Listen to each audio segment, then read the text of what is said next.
Greetings, fanboys and fangirls. Jared here with another video review from Fanboys Forever. And yes, sometimes it does seem like my channel has completely switched over to Masters of the Universe content, but not exactly. Every now and then there's still some product from another brand that I love that I can't help but want to cover. Of course, this channel is no stranger to Teenage Mutant Ninja Turtles reviews. I've done them from pretty much all different companies, and especially NECA over the years, and Playmates. What we're seeing here is a 40th anniversary product, and these are called the Remastered Turtles. They're pretty much remakes of those original kind of 5-inch figures that came out in 1988, and we're basically going to go through them and see what all the fuss is about. And when I say fuss, I mean that these are kind of controversial, so I am very curious to have a look at these for myself. Before we begin, make sure that if you haven't yet, that you subscribe to the channel. We've been meeting a lot of milestones lately, and we would love for you to be a part of that journey with us, and we'd really appreciate it. Also, be sure to like the video if you do like the content today, because that really helps me and my family out. And of course, at the end of the video, be sure to comment down below and let me know what you think about these guys. So before we look at anything, I'll just tell you how to get these guys. They are pretty much at Walmart right now. I don't really know if they're going to end up anywhere else. That's just where I found mine. They were on these big like display cubes, and that's where I think everybody's been finding them. They have sold really fast at my local Walmart locations, so just be on the lookout for these. They are $12.97 a piece. In terms of packaging, we're not going to spend a whole big lot of time on it because these are pretty much all the same, so when you've seen one, you've seen the other. When I first saw these, definitely the packaging was one of the things that really struck me, really appealed to me in the store. I really like their recreation of the old original card art there. And I really do like that 40th anniversary logo. It's not a sticker, it's actually a part of the packaging. Down here we have the other two turtles in that same old style. And on the side you can actually see that this kind of goes around, and you can see the other two that way. It does talk about creating a diorama scene, which we'll look at a little bit later. And on the back you just get a cross-sell of the other turtles and a little write-up about how the figures came out in '88 and all of that. On the side, it touts some of the extra features. And this is one of the only things that's different for each packaging, along with the name on the front. It shows kind of a vanity shot of the figure. And if you're curious, down here we do have the UPC code. So let's go ahead and get them all out of the packaging. And here they are, all four Ninja Turtle brothers. I'm just going to be bouncing around between the turtles so that you can kind of get a feel for each one. But we definitely need to talk about the most obvious thing, which is the look. I think it's probably obvious to anyone what's going on here, or at least what Playmates is attempting to do. They're sort of trying to do the Masters of the Universe Origins thing, except for their old Ninja Turtles figures. And I think that's a really admirable goal, because it's something that I and many other fans have said that they should do for many years. The truth is, they have reissued the original Turtles now so many times that I don't think I've ever seen an action figure company reissue an original product that many times. It's getting pretty amazing, actually, just how many versions of those original figures there are. So it is a very welcome change of pace to see them actually go back and say, you know what, we're actually just going to remake the figures with brand new articulation and brand new sculpting. And yes, believe it or not, what you're looking at is brand new sculpting and expanded articulation, and we're going to get into that and show you some comparisons and explain it all as we go. And we'll talk about the brand new look that you see the turtles have here. Now, when I say brand new look, I kind of mean a new look, but I also mean that it's pretty recognizable. Clearly, these are meant to look a whole lot like the original 1988 Playmates figures. But to those with a keen eye, you may have noticed some fairly substantial changes. One of the biggest changes, especially with close-up microphotography like I have here, is being able to see the kind of interesting new skin texture that Playmates has given the turtles. Now, I remember when I was a kid, I'd missed this initial wave of turtle stuff because I was 1 year old. But instead, by the time I was, about 3 or 4 or so and could really enjoy it, they were starting to do the movie figures. And those figures had a bumpy texture all over their skin, and they were kind of rubbery. So it kind of trained my brain to accept that a little bit with the turtles, and to think that that was kind of a realistic way to depict the turtles. It's funny to see, all these years later, for Playmates to almost go back to that mindset a little bit about having the kind of bumpy skin and giving it that texture, and almost kind of once again saying, hey, this is the way to make the turtles more realistic. So that's really interesting to me, that that's the route that they've gone here. The other thing that I think some people will find pretty surprising is that they've switched out the head sculpts, which is kind of shocking.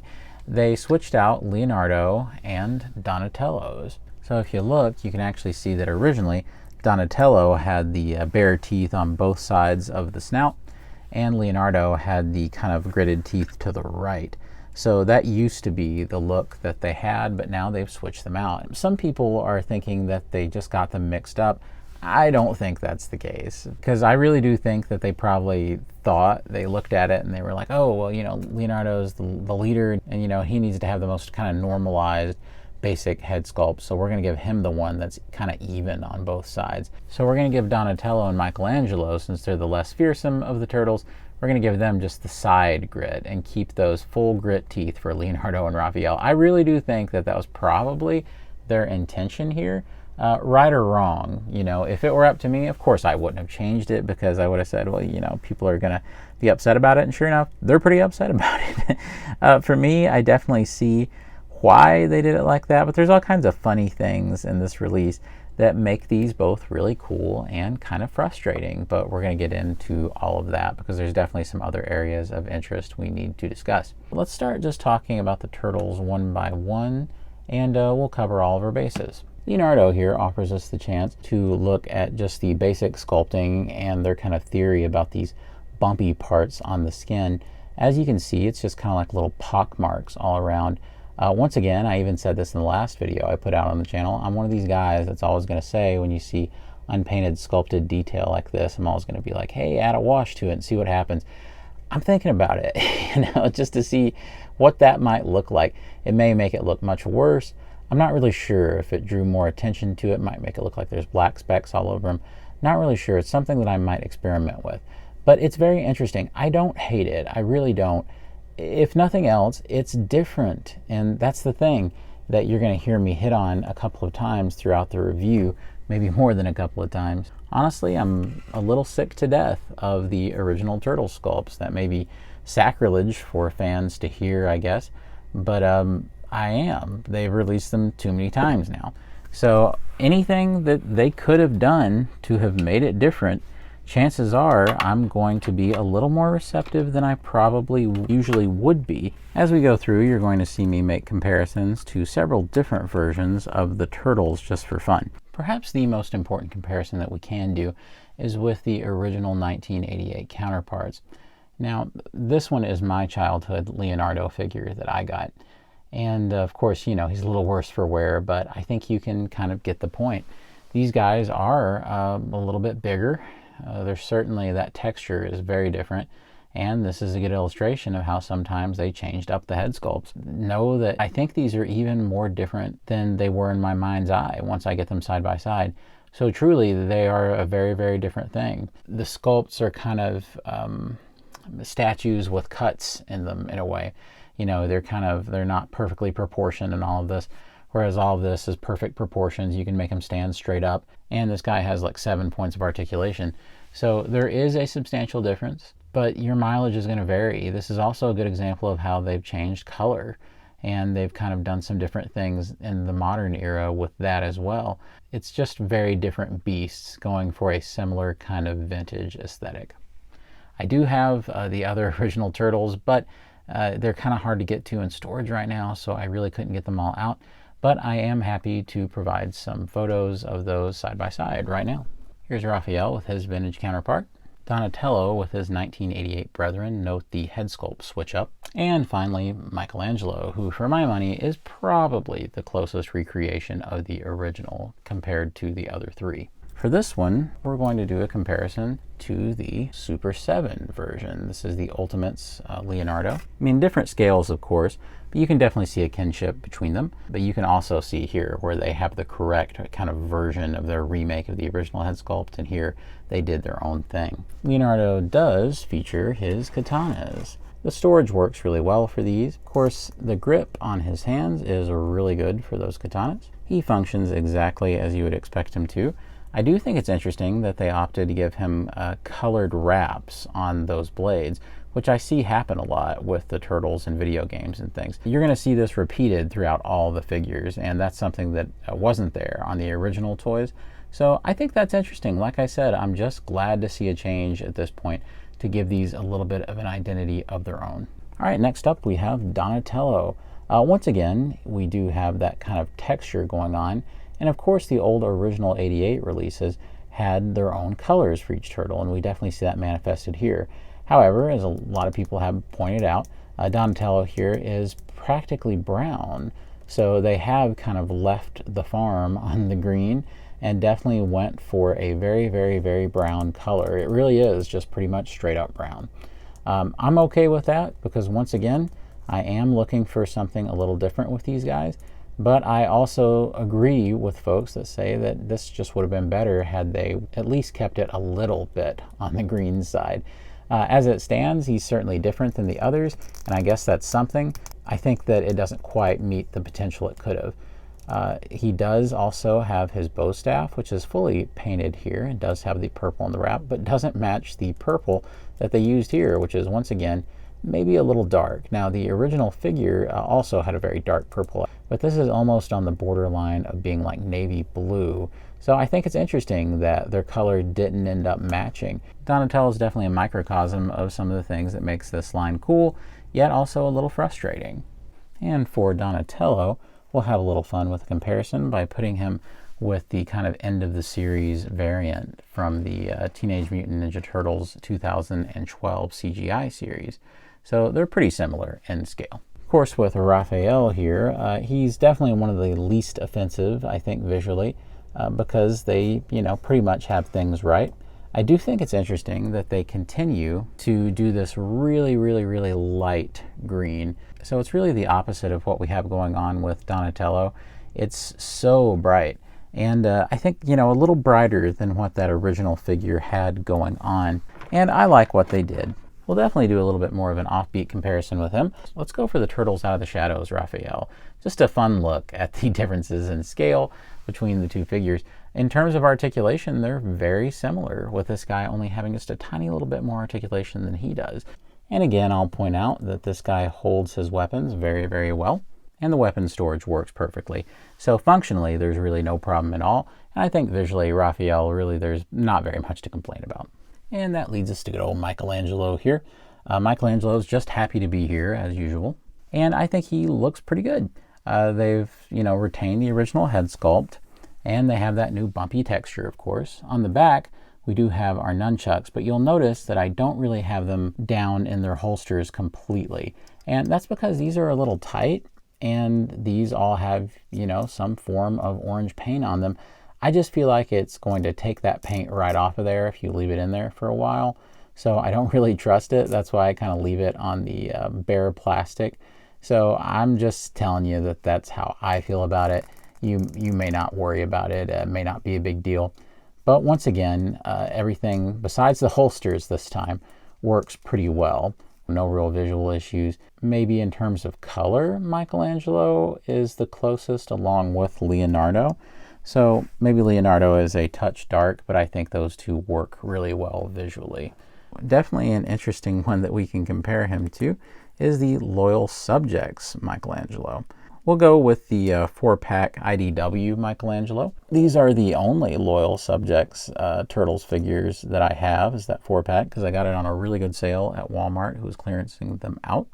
And I think this is a pretty fun comparison. You can see that even though the Loyal Subjects figures are a little small, they're certainly larger than these new remastered figures and the originals. Oh, whoa, wipeout. Returning to Leonardo, we should definitely talk about articulation, because this is a big sticking point for folks, so let's get right into it.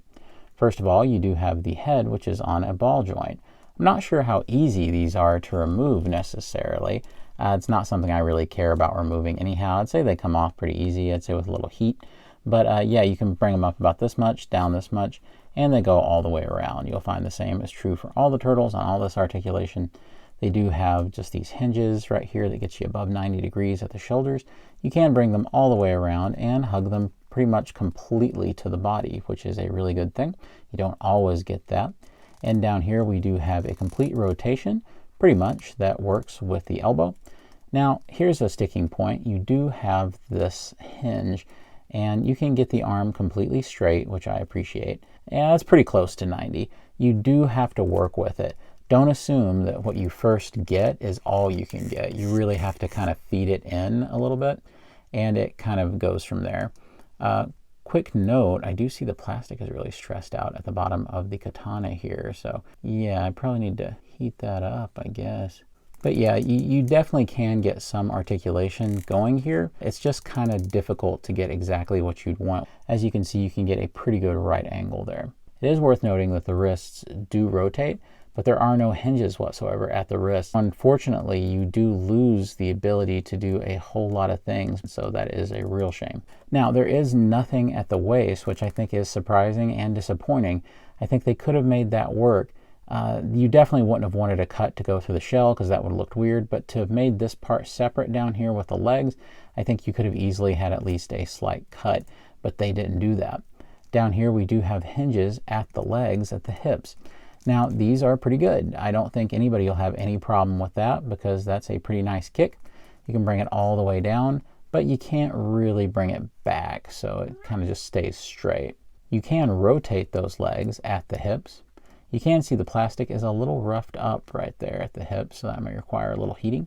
Right down here you do have the knee bends, and these are actually pretty good. You can get pretty much 90 fairly easily, but they're single. And you can also rotate them, and you can straighten them out completely. Now, this is the biggest disappointment for everybody, and it's these ankles. They're just rotation ankles. Now, this does match the articulation of the Mutant Mayhem figures. I understand that, but I also think it's really tone deaf for Playmates to just be like, you know, to be a rotation, these are aimed at collectors, whatever. I don't understand why they made that decision. It is a really lost opportunity because, you know, you can have the figures in wide stances and it becomes much more difficult to get them to actually hold poses. They're so well balanced that, to their credit, honestly, these do hold wide stances better than I thought that they would. So being able to point the toes in different directions, I think balances a lot of it. So that does end up solving a whole lot of the issues. So that is one thing I will give them credit on. However, if you want to do anything even more intricate, you're out of luck because you don't have hinges to keep the feet balanced. So as long as you keep them reasonably close together, you know, chances are you're going to be able to flat foot the pose, but it's still a real shame that they didn't think of collectors. However, I do have more to say about this near the end of the review because I do think there's a perspective that people aren't taking on this. So even though I am disappointed and I do miss that articulation point, I do think that there's at least something to be discussed here. Now, the next category we definitely need to discuss is accessories. So each turtle has its own suite of accessories, and we'll go one by one. Each turtle has some of the same exact accessories. Each turtle does come with 2 ninja throwing stars, and each turtle comes with these blades, kind of like the ones you could get from the weapons trees, only they're painted. But interestingly, each turtle also comes with a new original weapon. So here's Leonardo's weird blade thing. It does have 2 handles on it, so thankfully you are able to hold it by both, and it gives you some different possibilities for how he could hold this. I think this looks pretty cool myself, and I actually like this a little better than I thought I would. It's kind of neat. And once again, like I said earlier, an extra that makes him different from the original, which I appreciate. Raphael comes with this crazy looking double-sided giant hammer looking thing with a hammer on each end. It's kind of cool. I think this is pretty neat. I guess you could probably struggle around and get him to hold it on with 2 hands, but it's kind of difficult. The size kind of get in the way a little bit. Definitely, if you wanted to, you could have him hold it by the metal part here. But yeah, I think it's all right. It's pretty decent. I don't like it quite as good as Leonardo's, but I still think it's pretty cool, and I think the hammer suits Raphael. So this is something I was afraid of. Word to the wise, the paint on here is already backfiring. You can see that it's kind of skint off. So this is why I don't like it when companies apply paint to these kinds of wraps on weapons. All right, and we have Donatello with this cool mace thing. It's kind of interesting. There's chains and maces. It's not very Donatello, I will say that. It certainly takes the bow staff and makes it 10 times more lethal, and it looks like something the Crazy 88 would have wielded in Kill Bill Volume 1. So hey, it's kind of neat. It's certainly different. One of my favorites of the alternative weapons are these bladed kind of nunchuck things that Michelangelo comes with. They do a good job of looking really lethal, but also being an offshoot of the weapon we know and love. I also like how this cord is flexible enough to allow the articulation to still do some things. I think that is important, that you actually still have some options with how he might look posing with it. So I do like that quite a bit. That's definitely one of my favorites. All right, so we're going to look at the diorama stands. To look at these, I think it might be helpful to do kind of an overhead view, so that's what we're going to switch to. This is Leonardo's. He comes with this kind of skylight dome piece, even though it would be woefully out of scale. And he also comes with an antenna. Now, the cool thing about all these diorama pieces is you can interlock them, and there's also slots that are interchangeable for little pieces that it comes with. This one is Raphael's. You can see that his has a ladder on it actually, and comes with this cool chimney piece. This one's is Donatello's, and it has this kind of vent piece, and it also has this air conditioner unit. And finally, Michelangelo's is here, and you can also see that he comes with like some duct work and almost like a little mini water tower in a way. All right, so the fun with these display stands is you can combine them in some form. So you do have some options here. They are modular. Sculpturally, they're pretty much the same. None of them are any different except some of the splotches of the ooze are different on each one. They just have different attachments. So they have these little tabs, and you can combine them in a few different ways. You can do them side by side, like these two, and they just kind of set on one another. There's nothing necessarily giving like a really tight lock back here or anything. They're just meant to kind of just chill right there, right beside of each other. And I think that's cool. I think that's fine. And you can also do it the other way as well. This is a good example of one kind of configuration you can get in kind of a square. Keep in mind that you can use these pieces then to cover up things like these attach points. And so if I wanted to take this one and put over here, I could do it like that. I could take this chimney and put over this one if I wanted to. They're just meant to kind of float in different spots. You'll find that it works better in some spots than others, but this is a lot less rigid than I thought it would be, which is both a good thing and a bad thing, because I thought that some of these pieces would have, a little more teeth to them that would kind of lock in, but unfortunately that's not exactly the case. And that means that some of this stuff, some of this doesn't lock in maybe as tight as you would want, but you can see as long as they're flat, I can't pull them apart easily. And especially with the weight of the figures, that's really going to help. And it's really fun to get all four of the guys in there on this display stand. I could see you having a lot of fun with different combinations and how you put them together. There's certainly other things you can do with it, but I'd be here all day explaining all the different ways that I would set it up. But I think you get the idea. So something you've probably been able to tell throughout this review is this isn't as clear cut as a whole lot of the things that we usually look at here on the channel. It's not as easy as you saying that these are a home run or these are horrible or something like that. Instead, it's decidedly more mixed. They have good expanded articulation, but it's not exactly what you would hope. The sculpting has been improved and enhanced since those original figures, but there's some odd choices. They are good remakes of the original classic toys, but they've made some strange changes that a lot of people are having a hard time wrapping their heads around. So this is definitely going to be a really subjective kind of thing, and each person is going to have to decide how much these individual issues is going to impact their enjoyment. But what about me? A lot of these issues don't really impact my overall enjoyment of the figures, and let me tell you why. And this is so important, and so many collectors do not consider this. The price point for each one of these guys, $12.97. That's $13 a figure. Now you can compare that if you want to with the Masters of the Universe Origins price right now, which is $20 a figure. I mean, this is a good deal compared to a whole lot of the revised kind of collector style remakes of old figures that we're seeing nowadays. And it bites that they're not $10. It bites that they're not, $9. Whatever you want to say.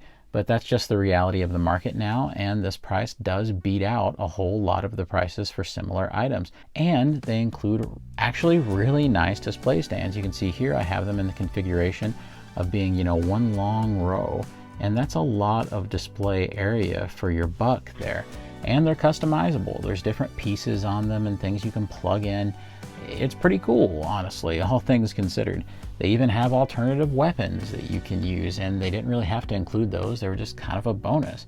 So really, in the end, I'm left with a positive feeling about these guys. I actually think that they work out really well. I think that for $12.97, then you're going to make adult fans fairly happy that like those original figures, because let's face it, the amount of people who care about, say, something like an ankle hinge, not as much as we would think. The action figure collecting community that we are in is pretty insular, and I don't think we realize just how few people really care about some of these kinds of issues. The truth is that I think most folks are going to be really, really pleased with how much they can move and the expansions and articulation and things of that nature. Is it a shame that it's not there? Sure. I would have loved to have seen something like those ankle hinges. I think that would have been great.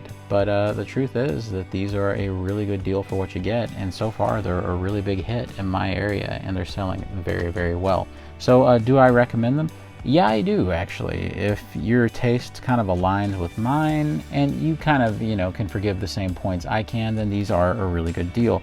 If you've seen the review and you've just shook your head the whole time and, you know, you can already tell that it's not going to be the kind of thing that you're into, then I think that that's fine too. You know, you can just leave these on the shelves and just forget they ever happened.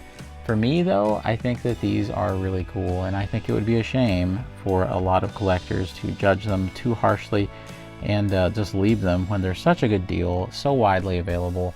And I think that these are going to be, hopefully, the start of a fun new line. I know that they've already shown, I believe it was Rocksteady and Shredder, the 3D kind of models of those at San Diego Comic-Con, so I'm looking forward to it.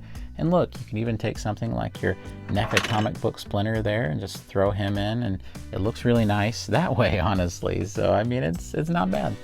Alright, so I definitely want to thank you all for watching. It does mean the world to me, and I do appreciate it.